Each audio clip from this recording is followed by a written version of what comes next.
Okay, we are back live from Growing Smile in Turin at Mauto Museum, and now we are with Matthias Peper. Hello, Matthias. Hello. Thank you for the invitation. Thank you for joining us. Matthias, you just had a lecture in the auditorium. So how's it going?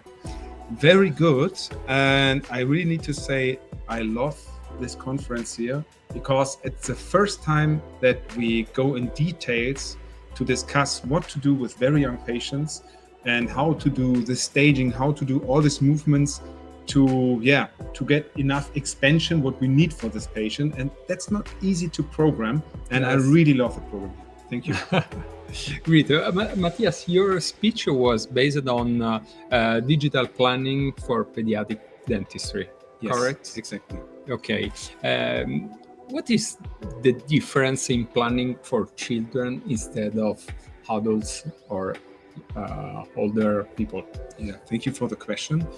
So when we started with aligners 15, 20 years ago, okay, it was more about treating adults because we know how to do it, how to sequence the distalization. We have enough anchorage because we have big clinical crowns where we have anchorage from the aligner. And there was always the big question, how can we treat very young patients? Because we have some problems. They are still growing. Mm-hmm. And on the other hand, we don't have all the teeth to grab. But we can see that in the past years, there happened a lot with the different softwares. Like it's not only Invisalign, it's also Angel Aligner. There are different companies. So first of all, we need to prevent the teeth that are growing, not to give them enough space. Second point, we need to find anchorage. And also we need to, let's say, to compensate the natural growth of the arch. That's the reason for these patients, we always need a lot of expansion. Mm-hmm. But on the other hand, if we have too much expansion, we are afraid about too much side effects. Yes. We have too much expansion, we have retraction of anteriors, we could lose baby teeth. And that's the reason why we need to be very careful. And we have very special staging protocols. Like, should we expand the molars first? What is the velocity for the rest of the expansion? And we get very deep in these discussions. And I can see that, especially the treatments for this young patient, they are getting better and better and better because we're getting more data. What do you think, which are the most innovative or important feature in the software at the moment? Mm-hmm. We have very special attachments for Invisalign. Okay. They are very deep, but not too big because we have small crowns. Mm-hmm. So we need anchorage. Number one. Number two, we have special staging protocols, sometimes starting with expansion of the molars first, then doing the rest of the expansion. We have special staging protocols for different malocclusions. Mm-hmm. If we have a class 2 division 1, we can start directly with all the expansion because we don't need to be afraid about the retraction. If we have a class 2 division 2, we need the pendulum staging. Mm-hmm. We start first with the molars and proclination of anteriors, not to lose too much anchorage. If we have a class 3, we first start with the proclination of upper anteriors to get out of the anterior crossbite. So that means for different problems, we have different solutions. And I think it's a lot about staging. Okay. Let's talk about artificial intelligence in the planning software. Where are the benefits at the moment and maybe in the next future? Yes. The biggest benefit is that we don't need to spend too much time with administrative work. What does it mean? Okay. If we have an open software, like maybe an Onyx software, you have to do everything by yourself. You have to do every single tooth movement by yourself, every staging by yourself, every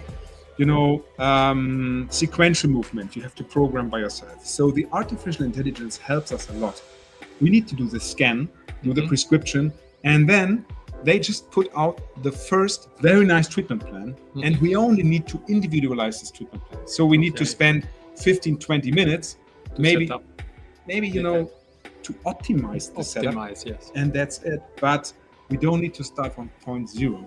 And we can see that artificial intelligence makes it every year easier and better for us. Also using all the tools, and they also have a lot of input, you know.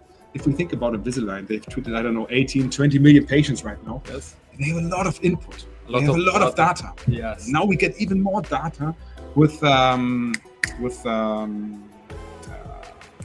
you know what I mean? What is the company's name? Smart. Dental monitoring. Dental monitoring. Sorry. Okay. Yes, so we get a Yeah. lot more data with dental monitoring. So the patient every time is taking a new picture. So we have data. So we know what works, what doesn't work, and it always influences the software in a good way. That's the point. Yes. The data. Okay. Of course. Okay. In your opinion, the optimal staging, the tooth shifting protocol, it's a focus for you. Is Yes, it correct? absolutely. Okay. Because for every patient, it's individual. Okay. I believe it. Okay. Do you think that it's something that can work differently in a next future? Do you have a forecast of something you can change to help orthodontists in their daily work? I love that for Invisalign now we have the expander. Mm-hmm. So we can pre-treat the patient in a much more efficient way. Okay. And yeah, so I believe what I really like at the moment is that we have so many different software. Mm-hmm. It's a running of innovation. Okay. And we can see that every month there's something new, even we didn't thought about it. And this is amazing. Oh, this is good. Yeah. Okay. Yeah. How many software at the moment are working on the market? In your opinion, less 20. 20? Yeah, Wow. but we need to. So let's talk about the most common ones. So for me, it's like Invisalign, Angel Aligner, Spark, ClearCorrect. Then we also have a very interesting company from China. It's Smarty, the biggest competitor to Angel in China. In the local market. Yes, Okay. and we have Secret, which is a company from Austria, and yeah, we have so many different companies. But I would say we have the big five, and they are the most interesting ones. Okay, good. A final question, opinion for this kind of Congress in the next future. A forecast. What's next? Yeah, no, I would just say, please continue with this. This is where the doctors were waiting for years. And you can see that's the first time we have close to 300 doctors here. Wow. And it's more the Italian market. Think about, you have the whole European market. You have 1,000, 1,500 doctors the next time. It's really, this is what we need. And I'm very thankful to be part of it. Yeah. It's amazing. Thank you. Thank you so much. Matthias, to have been here. Thank you. Have a perfect day. Thank you.